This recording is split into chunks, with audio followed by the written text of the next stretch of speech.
Temanggung, Jawa Tengah, pertengahan Mei 1984. Mungkin bagi pasangan petani, Pak Kabul dan Bu Sumiati, tahun ini adalah tahun yang sangat menggembirakan. Karena setelah penantian selama kurang lebih 5 tahun, akhirnya mereka dikaruniai 2 anak laki-laki kembar identik yang sehat. Anak itu adalah Pungkas dan Rampak. Meski hanya petani, Pak Kabul dan Bu Sumiati ini tergolong petani yang cukup mapan dan terhormat kala itu. Sawahnya yang luas dan ada di mana-mana. Wajar, karena selain ulet, mereka sama-sama berasal dari keluarga priayi, yang tentunya mempunyai banyak warisan dari leluhurnya. Kelahiran si kembar Pungkas dan Rampak ini tentunya disambut dengan penuh sukacita oleh Pak Kabul. Terbukti saat si kembar puputan terlepas tali pusar, Pak Kabul mengadakan selamatan dengan pertunjukan wayang kulit. Karena biaya pertunjukan wayang ini terbilang mahal, Pak Kabul sempat dinilai berlebihan oleh keluarga besarnya. Tapi bagi Pak Kabul, pertunjukan wayang kulit ini adalah wujud bersyukurnya beliau atas lahirnya si kembar, karena sebelumnya Pak Kabul dan Bu Sumiati juga sempat putus asa karena tidak kunjung mempunyai momongan. Tentunya bagi keluarga Pak Kabul, kelahiran si kembar ini adalah kebahagiaan berlipat ganda yang diberikan oleh Tuhan. Tahun demi tahun berlalu, mereka pun hidup layaknya keluarga pada umumnya. Si kembar, Pungkas dan Rampak pun tumbuh semakin besar. Mereka ini bisa dibilang sangat identik, karena dari segi fisik mereka terlalu mirip, sampai kadang orang-orang sekitarnya sulit membedakan antara mana yang Rampak dan mana yang Pungkas. Tapi kalau dicermati sebenarnya, mereka berdua tentu ada pembedanya. Yang mencolok tentu ada pada sifatnya. Si Rampak cenderung lebih aktif, usil, dan sedikit nakal. Beda halnya dengan Pungkas yang kalem, pendiam, namun logat bicaranya agak cadel. Pungkas dan Rampak ini adalah si kembar yang tidak terpisahkan. Di mana ada si Pungkas, pasti di situ ada si Rampak. Bahkan ajaibnya, bila salah satu dari mereka sakit, misalkan demam atau masuk angin, pasti satunya juga ikut sakit. Bertahun berlalu, Pungkas dan Rampak pun bersekolah seperti anak pada umumnya. Mereka berada di kelas dan sekolah yang sama. Semakin bertambah umur, perbedaan mereka semakin mencolok. Pungkas yang pintar di sekolah, namun penakut dan sering dibuli, dan Rampak yang kurang dalam akademiknya, namun pemberani dan suka berkelahi. Pernah di suatu kesempatan, waktu itu kelas 3-4 SD, Rampak menghajar kakak kelasnya.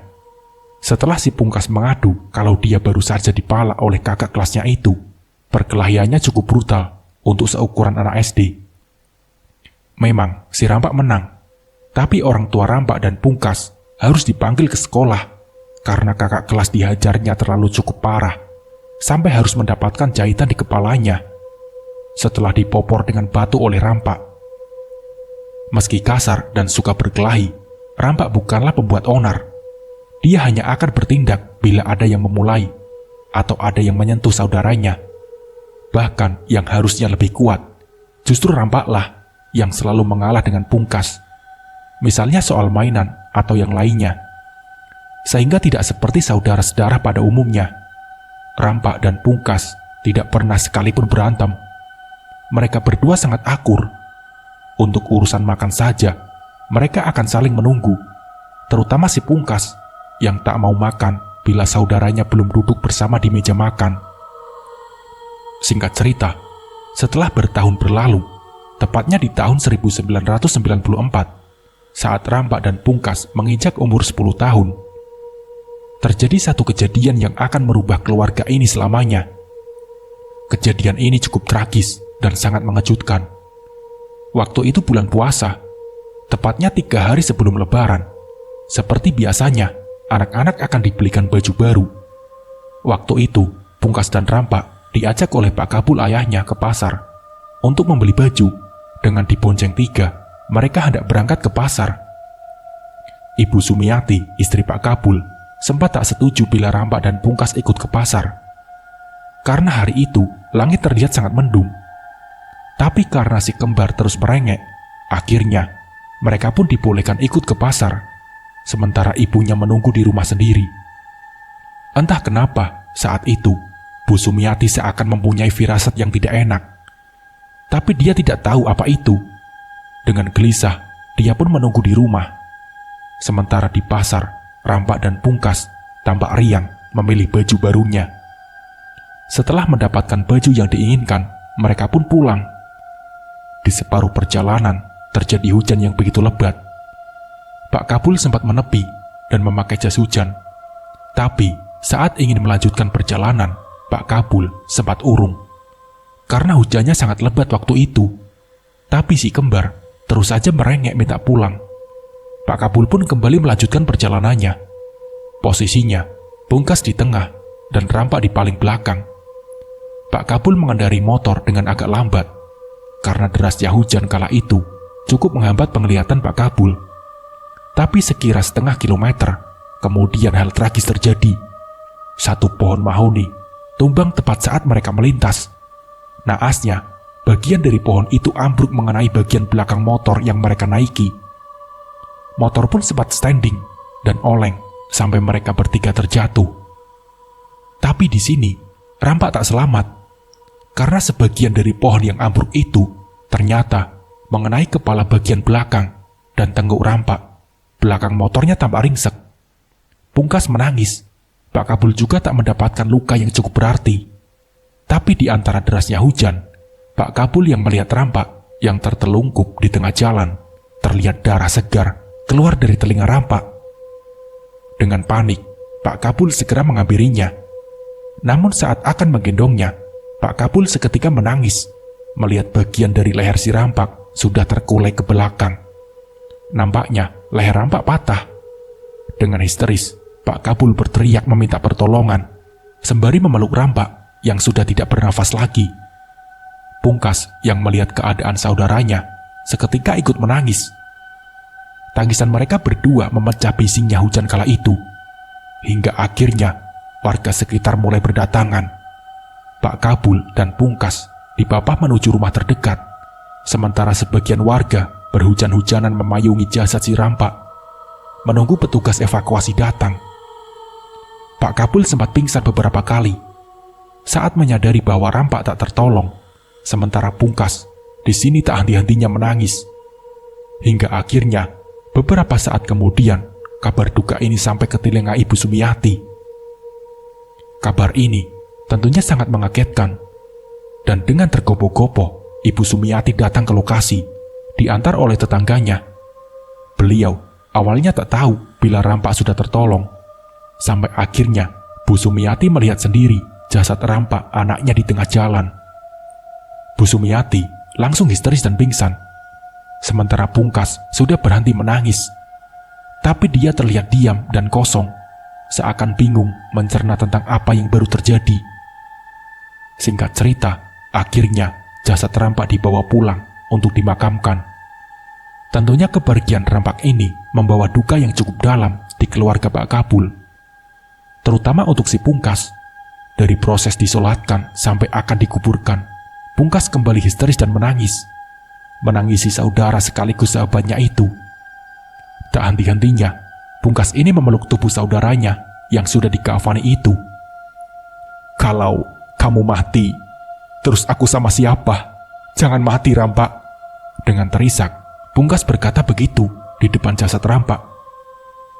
Tangisannya begitu jujur, sampai kerabat dan tetangganya ikut menangis melihat kesedihannya. Malam pun tiba. Selepas prosesi tahlilan, terlihat Pungkas yang sedang bermain gasing di teras depan rumahnya. Tatapannya terlihat sayu memendam kesedihan.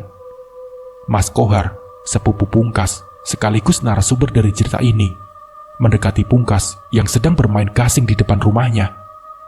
Pilu sekali, terlihat sepasang sandal jepit bertuliskan Rampak di depan putaran gasing bambu yang bersiul. Di situ, Pungkas jongkok melamun, mengamati putaran laju gasing itu. Seolah-olah dia tengah bermain dengan saudara kembarnya. Di Di sini, Mas Kohar tak bisa membendung air matanya. Dia langsung berlari ke depan tungku perapian di dapur, menangis. Pak Kabul yang melihat Mas Kohar masuk sambil menangis, sontak ingin tahu apa yang terjadi. Pak Kabul pun keluar ke teras depan rumah, melihat Pungkas yang bermain gasing di depan sandal yang bertuliskan rampak. Beliau langsung menangis, bak anak kecil, sambil memeluk si Pungkas. "Yang kuat ya nak," ucap Pak Kabul.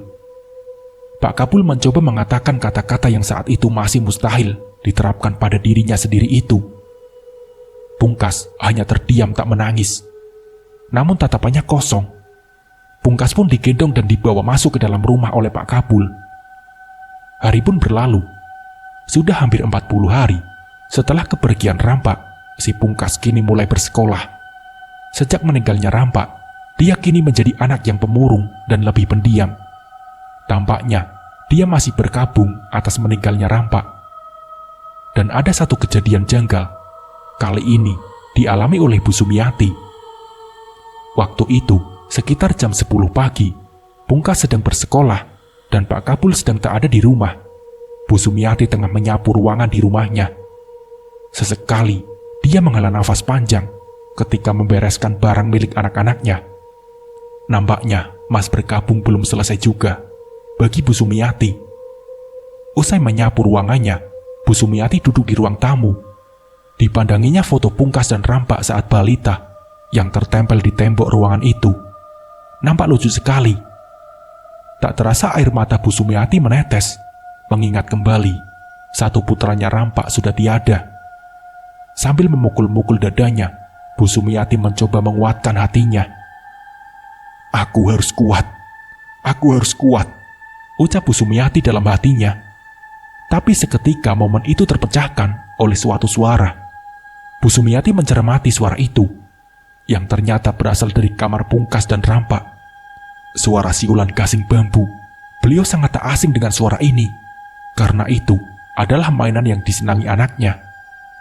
Tapi yang jadi pertanyaan, siapa yang memainkan gasing itu? Sedangkan Pungkas masih berada di sekolah.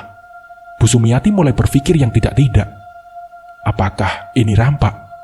Bu Sumiati bertanya dalam hati. Dengan sedikit keraguan dan secuil keberanian, beliau mendekati sumber suara itu. Dengan perlahan, dia membuka kamar anaknya itu. Suara siul gasing masih terdengar nyaring dan jelas. Dan setelah kamar dibuka, benar saja ada gasing yang sedang berputar di lantainya. Bu Sumiati tercengang melihat itu. Seiring pergerakan gasing yang kian melandai dan berhenti, dipungutlah gasing itu oleh Bu Sumiati. Seketika tubuhnya gemetar. Air matanya tak bisa terbendung ketika melihat nama Rampak tertulis di pinggiran gasing bambu itu. Bu Sumiati menangis bersimpuh di lantai kamar anaknya. Hingga beberapa saat kemudian, Pak Kabul pun datang. Melihat istrinya menangis, Pak Kabul langsung menghampiri dan menanyakan apa yang terjadi. Bu Sumiati pun menceritakan semuanya. Pak Kabul sebenarnya di sini agak ragu dengan cerita istrinya, tapi dia mencoba bijak dan menenangkan. "Sudah Bu, yang sabar. Kita harus ikhlas. Jangan sampai Pungkas tahu. Kasihan." Begitu kata Pak Kabul mencoba menenangkan istrinya. Tak selang beberapa lama, Pungkas pun pulang dari sekolah. Dengan muka lesu, dia langsung masuk ke kamar. Tanpa menyapa bapak dan ibunya yang saat itu tengah duduk di ruang tamu. Dari luar, Bu Sumiati menawari Pungkas untuk makan siang. Tapi nampaknya, siang itu Pungkas sedang tak mau diganggu. Hingga sore menjelang, barulah Pungkas keluar dari kamarnya dan makan. Pak Kabul dan Bu Sumiati tentu sangat mengerti perasaan Pungkas akhir-akhir ini, sehingga mereka memutuskan untuk tak banyak memberi nasihat sementara ini. Singkat cerita, malam pun tiba. Sekira pukul 1 dini hari, suara gasing itu kembali terdengar. Bu Sumiati yang pertama terbangun, segera membangunkan Pak Kabul. Pak, dengar tidak?" tanya Bu Sumiati dengan berbisik. "Iya Bu, iya, Bapak dengar," jawab Pak Kabul. Pak Kabul yang ingin segera memeriksanya sempat ditahan oleh istrinya. Namun akhirnya mereka berdualah yang memeriksa Sampai di kamar Pungkas, Pak Kabul langsung membuka pintu. Di situ terlihat Pungkas sedang bermain gasing. Dengan lembut, Pak Kabul berkata, "Kok belum tidur sih, Nak? Apa nggak ngantuk?" Ucap Pak Kabul kepada anaknya. "Enggak, Pak. Enggak," jawab Pungkas. Namun satu kata ini seketika membuat Pak Kabul dan istrinya tercengang. Karena saat Pungkas mengatakan kata tidak, dia mengucapkan dengan lantang. Padahal biasanya Pungkas ini logat bicaranya agak cadel. Untuk meyakinkan, Pak Kabul kembali menanyakan pertanyaan yang sama. Dan Pungkas kembali menjawab dengan nada yang lebih tinggi. "Tidak, tidak, tidak. Aku tidak mau tidur," ucap Pungkas. Dengan lebih banyak kata ini, tentunya membuat Pak Kabul dan istrinya semakin kaget. Logat bicara Pungkas ini benar-benar mirip rampak. Selain tidak cadel, Pungkas tak biasanya berbicara tinggi dengan orang tuanya. Hanya rampak yang mempunyai perangai seperti ini. Bu Sumiati yang terbata kini mencoba berbicara. "Pungkas, ayo tidur, sudah malam," dengan nada sedikit membentak. Dan Pungkas pun menjawab, "Pungkas sudah tidur, Mak. Pungkas sudah tidur," sambil jari mengarahkan jari telunjuknya ke arah tempat tidur. Ini rampak, Mak. Ini rampak." Sembari menoleh ke arah Pak Kabul dan Bu Sumiati, terlihat kantong matanya yang menghitam dan terucap kata lagi, Ini rampak, Mak. Ini rampak." Kemudian, tubuh Pungkas terkulai lemas di lantai. Dengan menahan air mata, Pak Kabul menggendong tubuh Pungkas ke tempat tidurnya. Perasaannya masih bingung, apakah tadi itu benar-benar rampak. Hingga esok pun tiba, entah kenapa setelah kejadian semalam, Pungkas kini berubah menjadi lebih ceria. Sangat janggal menurut Bu Sumiati. Karena karakter Pungkas adalah anak yang santai, kalem, dan datar. Tapi pagi itu, Pungkas nampak sangat bersemangat. Tak biasanya, dia bernyanyi di kamar mandi. Pak Kabul dan Bu Sumiati yang teringat kejadian semalam langsung mencoba memastikan dengan bertanya pada si Pungkas. Mereka menghela nafas lega setelah mendengar logat bicaranya Pungkas yang masih cadel. Pungkas pun berangkat sekolah. Di sini, Pak Kabul dan istrinya sempat bertukar pandang ketika melihat si Pungkas memakai sepatu dan tas milik rampak. Tapi mereka mencoba untuk mewajarkannya. Terserah apa maunya Pungkas, batin mereka berdua. Setelah Pungkas berangkat ke sekolah, Pak Kabul dan istrinya duduk bersama. Bu Sumiati yang pertama membuka pembicaraan tentang kejadian semalam. "Apakah semalam itu beneran rampak ya, Mas?" tanya Bu Sumiati dengan kalem. Pak Kabul sejenak terdiam, seakan tak bisa membantah lagi. Pak Kabul pun berbicara panjang lebar, yang kira-kira begini intinya. "Mungkin hanya kita, Bu. Orang yang bisa membedakan antara Pungkas dan rampak hanya dengan melihat sorotan matanya atau gerak langkahnya. Yang jelas semalam, aku melihat rampak di dalam tubuh Pungkas. Sulit dijelaskan memang, tapi aku berani bersumpah, semalam ada rampak di tatapan mata Pungkas." Begitu kira-kira perkataan Pak Kabul. Bu Sumiati juga mengiyakan perkataan itu, meski matanya berkaca-kaca.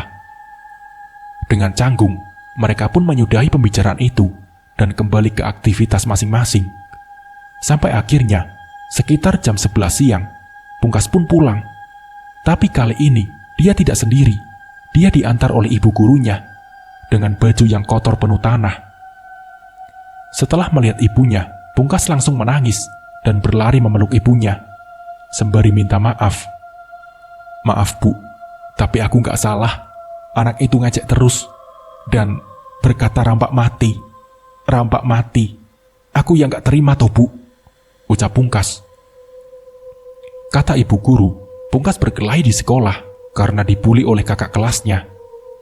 Dengan kejadian ini, ibu guru tidak menyalahkan Pungkas.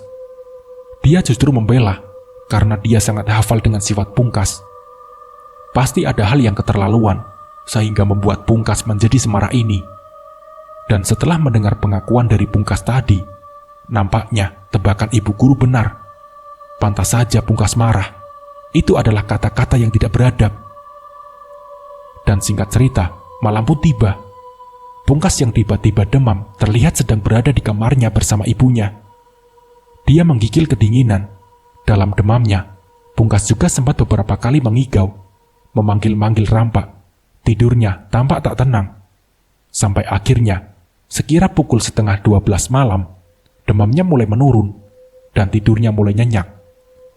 Ibunya pun kembali ke kamarnya dan tidak bersama Pak Kabul suaminya. Sampai esok pun tiba, Bu Sumiati dikagetkan oleh jejak-jejak kaki bercampur tanah basah yang mengotori lantainya dari teras sampai ruang tengah. Jejak kaki siapa ini? Jangan-jangan maling, gumam Bu Sumiati. Dia pun segera memberitahukan hal itu kepada suaminya. Pak Kabul yang mengecek jejak kaki itu agak keheranan. Ini kayaknya bukan maling, Bu, ucap Pak Kabul. Karena dilihat dari ukuran kakinya, seperti bukan ukuran kaki orang dewasa. Sejenak, mereka pun terdiam dan saling bertukar pandang. Sepertinya Pak Kabul dan Bu Sumiati memikirkan hal yang sama. Mereka pun bergegas ke kamar Pungkas dan tahu apa yang mereka lihat. Waktu itu, hari masih subuh. Di situ, terlihat Pungkas yang tertidur, namun sambil memeluk sebuah bambu. Kakinya terlihat kotor, dipenuhi dengan tanah basah. Setelah dilihat lebih dekat, sepertinya bambu yang dia peluk adalah bambu yang tertancap di makam baru.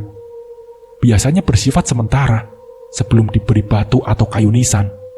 Pak Kabul dan Bu Sumiati tentu syok melihat hal itu. Seketika dia langsung berkata, Jangan, ini punya Rampak, Mak."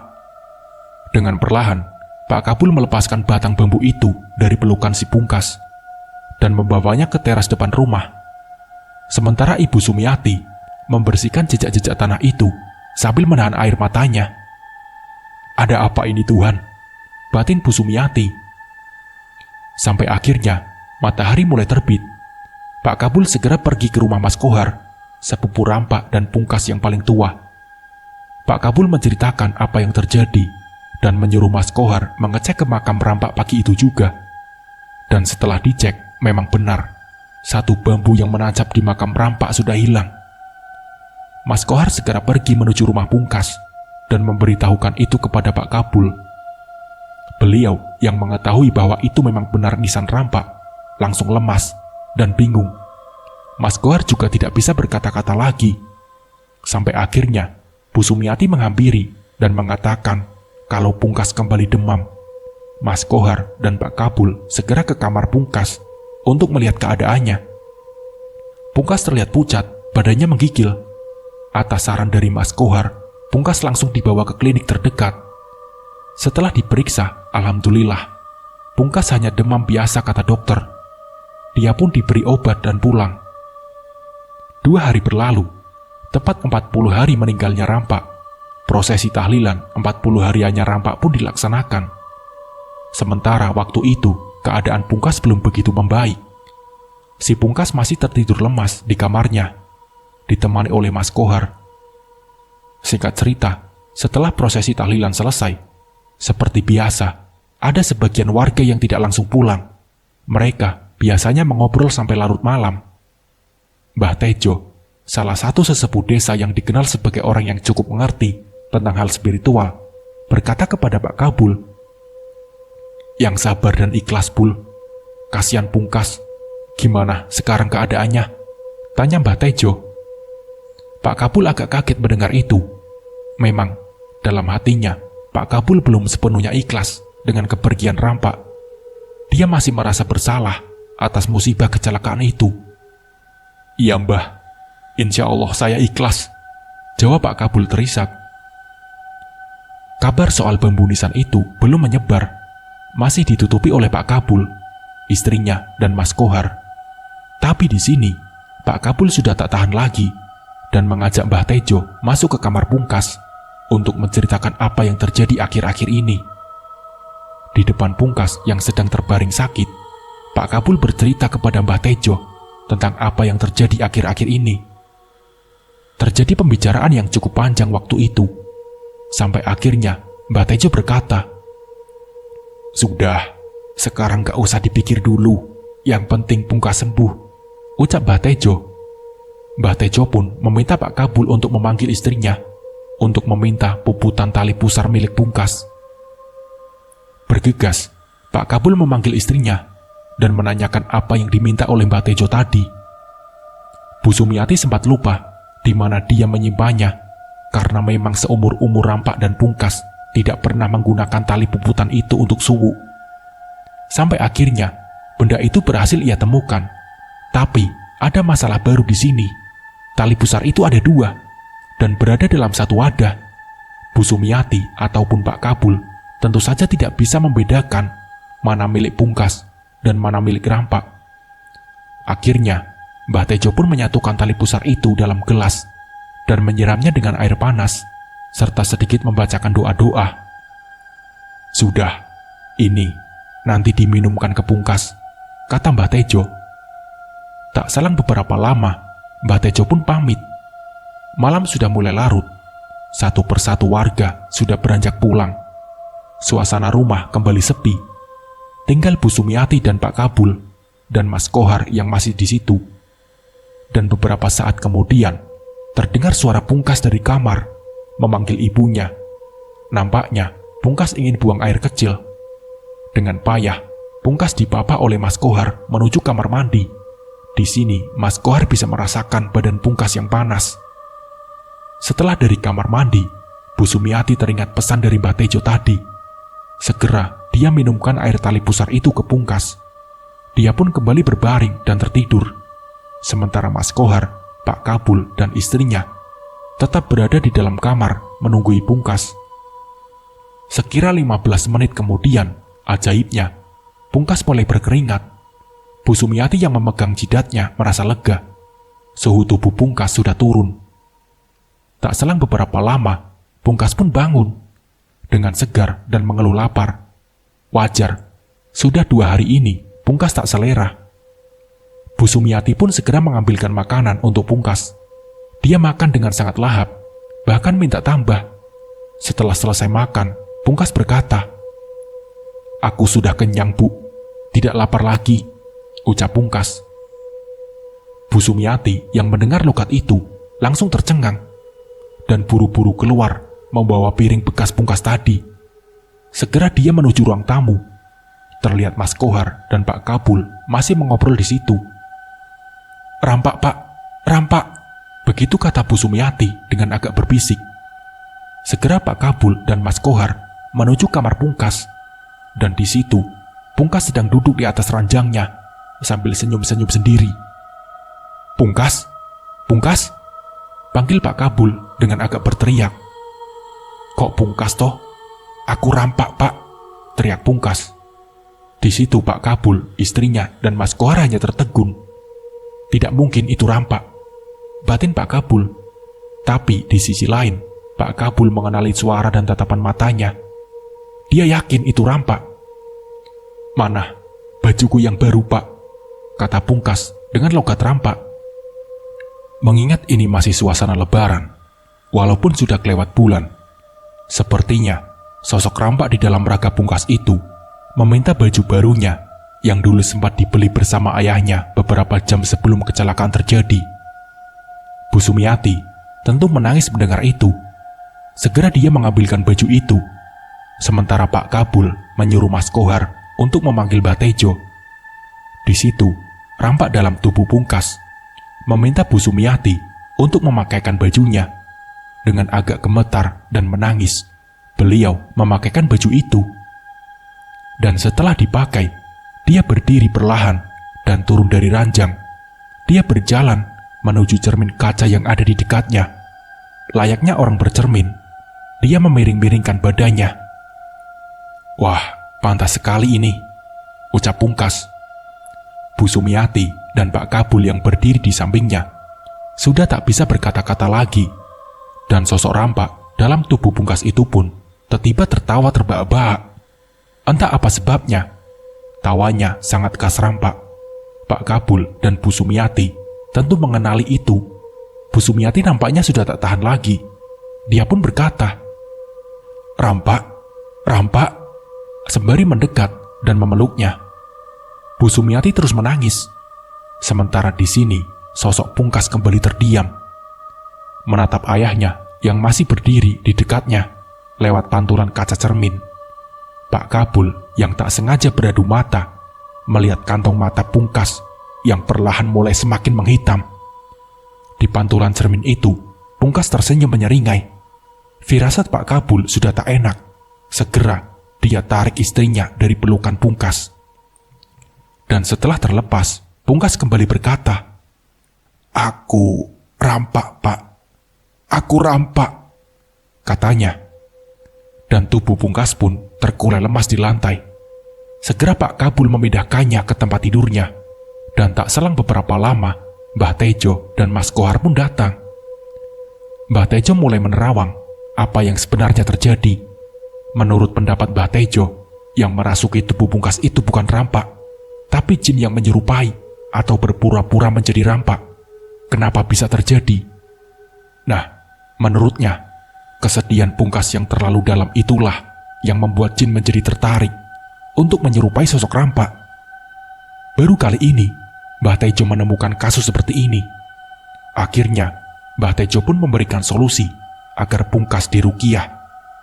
3 hari lagi, malam pun berlalu dengan tenang. Esok hari, Pungkas bangun dengan keadaan yang bugar, namun terlihat seperti orang linglung. Bu Sumiati yang khawatir mulai mengajaknya berbicara, tapi ada yang aneh di sini. Logat bicaranya berubah-ubah. Iya, logatnya berubah. Kadang meninggi menjadi rampak, kadang kalem layaknya Pungkas. Pungkas pun terlihat kebingungan setelah mengucapkan logat rampak. Sepertinya dia tidak sadar saat bicara dengan logat rampak. Pak Kabul dan Bu Sumiati tentu sedikit melihatnya. Dengan keadaannya yang seperti itu, tentu Pungkas menjadi sulit untuk diajak komunikasi. Jawabannya kadang tidak nyambung ketika tiba-tiba logat rampak muncul. 3 hari berlalu dengan keadaan Pungkas yang seperti itu, dan tibalah waktunya untuk Pungkas diruqyah oleh Mbah Tejo dan 2 temannya. Dan prosesi ruqyah pun dilaksanakan dengan cukup sulit. Pasalnya, sebelum diruqyah, tubuh Pungkas tak sepenuhnya sadar karena masih didominasi oleh jin yang kata Mbah Tejo berpura-pura menjadi rampak. Seperti ruqyah pada umumnya, akan terjadi teriakan-teriakan dan adu argumen dengan jin penghuni tubuh. Ruqyah ini disaksikan oleh Pak Kabul, Bu Sumiati, dan Mas Kohar. Hati mereka benar-benar yakin dan terkecoh saat mendengar suara logat khas rampak yang keluar dari mulut Pungkas. Di sini, Bu Sumiati hanya bisa menangis. "Aku tidak mau pergi, Mak. Aku tidak mau pergi." Begitu suara rampak yang keluar dari mulut Pungkas. Ini benar-benar rampak, batin Bu Sumiati. Sempat terjadi insiden saat Mbah Tejo lengah. Rampak yang diduga adalah jin itu menyerang salah satu kawan Mbah Tejo, memegang lehernya dan mendorong, hingga teman Mbah Tejo jatuh tersungkur beberapa meter. Hingga akhirnya, ruqyah pun selesai saat Pungkas memuntahkan cairan kuning dari mulutnya. Pungkas terlihat lemas dan hampir pingsan. Digendonglah Pungkas oleh Mas Kohar ke kamarnya. "Insya Allah, ini sudah selesai," kata Mbah Tejo. Tak selang beberapa lama, Mbah Tejo pun pamit pulang. Waktu itu sudah hampir maghrib. Pungkas terlihat kini tertidur. Selepas maghrib, Mas Kohar, Pak Kabul, dan Bu Sumiati kembali duduk untuk mengobrol di ruang tamu. Bu Sumiati masih nampak gelisah mengingat Pungkas yang belum juga bangun. Dalam hatinya masih ada keraguan. Mereka kembali mengobrol panjang lebar hingga akhirnya pembicaraan mereka terpotong karena terdengar suara siul gasing. Tanpa aba-aba, mereka bertiga langsung menuju sumber suara. Bukan dari kamar, namun dari ruang tengah. Betapa kagetnya mereka melihat Pungkas sedang bermain gasing di situ. Pak Kabul, Mas Kohar, dan Bu Sumiati hanya bisa berdiri tertegun tanpa berkata-kata. Pungkas pun menoleh dan menatap mereka satu persatu, meraih gasingnya yang masih berputar. Kemudian berdiri dan berjalan menuju kamarnya tanpa mengatakan apa-apa. Tapi di sini mereka kaget melihat cara jalannya. yang agak membusungkan dadanya, mirip cara berjalan rampak. Mereka saling bertanya untuk meyakinkan lagi apa yang tadi dilihatnya. Dan memang benar, mereka semua berpikir hal yang sama. Sampai akhirnya Pak Kabul memberanikan diri untuk menyusul Pungkas di kamarnya. Namun di situ, Pungkas terlihat sudah tertidur dengan gasing bertuliskan rampak di genggaman tangannya. Singkat cerita, malam pun tiba. Mas Kohar sudah pulang, sementara Pungkas masih tertidur. Pak Kabul dan istrinya juga hendak menuju kamarnya untuk beristirahat. Namun pastilah mereka berdua tidak bisa tidur. Walau hari ini cukup melelahkan pikiran, mereka gelisah, menerka-nerka apa yang sedang terjadi. Pak Kabul dan Bu Sumiati mengobrol panjang lebar, hingga sekira pukul 12 malam, terdengar suara Pungkas yang memanggil ibunya. "Mak, makan, Mak, makan," ucap Pungkas. Perlu diketahui, kebiasaan makan yang seperti ini adalah kebiasaan Rampak. Dulu waktu Rampak masih hidup, Rampak selalu memanggil ibunya di tengah malam dan minta makan. Memang karakter Rampak di rumah lebih manja dari si Pungkas. Bu Sumiati yang tahu itu kebiasaan Rampak, kini tak memperdulikan itu lagi. Dia beranjak dari ranjang tanpa mengajak Pak Kabul dan mengambilkan makan untuk Pungkas. Dia memberikan makan itu kepada Pungkas dan menunggunya di kamar. Bu Sumiati hanya terdiam mengamati Pungkas makan. Di sini, karakter Rampak semakin terlihat ketika Pungkas mengelap tangannya yang terkena minyak sayur ke spray tempat tidurnya. Bu Sumiati yang melihat itu hanya diam saja. Pungkas juga terlihat diam saja saat makan. Tak seperti biasanya, dia selalu sedikit mengkritik atau memuji masakan ibunya. Setelah makan, Pungkas memberikan piringnya kepada ibunya dan meminta minum. Disinilah kembali lagi suara Rampak muncul. Agak sedikit cempreng, beda dengan Pungkas. Suaranya agak lebih berat dan dalam. Lagi-lagi, Bu Sumiati mencoba tidak memperdulikan itu. Dia pun kembali ke dapur untuk mengambilkan minum dan memberinya kepada Pungkas. Setelah itu, Pungkas lanjut tidur lagi. Bu Sumiati yang berjalan menuju kamar, langkahnya terhenti ketika mendengar suara dari speaker masjid. Dia berhenti dan mendengarkan suara itu yang nampaknya berita kematian. Dan wajahnya nampak kaget ketika nama orang yang meninggal itu disebutkan, Bapak Imam Sutejo. Dia mencoba mendengarkan ulangan berita itu, yang biasanya memang diulang 3 kali. Dan benar, memang yang disebut adalah Imam Sutejo, alias Mbah Tejo. Bu Sumiati bergegas menghampiri suaminya, yang ternyata juga sedang syok mendengar warta kematian itu. Dan keesokan harinya, para warga termasuk Pak Kabul tentunya berbondong-bondong melayat ke tempat Mbah Tejo. Meninggalnya Mbah Tejo cukup mengagetkan desa. Pasalnya, Mbah Tejo ini terlihat bugar dan tidak pernah sakit di usianya yang baru 60-an. Menurut kesaksian istrinya, beliau meninggal dalam keadaan duduk bersama istrinya. Tiba saja, dia menghela nafas panjang, kemudian tersungkur di lantai. Apakah ini ada hubungannya dengan kasus Rampak? Itu juga tidak bisa dipastikan. Hari pun berlalu. Nampaknya, ruqyah tempo hari itu tidak berhasil. Nyatanya Pungkas masih begitu saja. Karakter Rampak masih terus muncul dan semakin mendominasi. Pungkas menjadi sulit untuk berkomunikasi. Pak Kabul dan Bu Sumiati sempat pasrah, dan akhirnya membuka ini semua ke keluarga besarnya. Salah satu kerabatnya menyarankan untuk membawanya ke jalur medis. Memang itu sedikit bekerja. Saat diberi obat, karakter Rampak mulai jarang muncul. Tapi efeknya, Pungkas menjadi seperti orang linglung dan lebih banyak tidur. Dan tetap setiap malam, karakter Rampak selalu muncul teriak meminta makan. Sudah berbagai jalan ditempuh oleh Pak Kabul dan Bu Sumiati, dari dukun, kiai, ustadz, sampai medis, tapi tidak ada perubahan yang signifikan. Sampai akhirnya bertahun berlalu, Pungkas kini semakin kurus, tidak mau beranjak dari kamarnya. Sementara itu, karakter Rampak semakin mendominasi.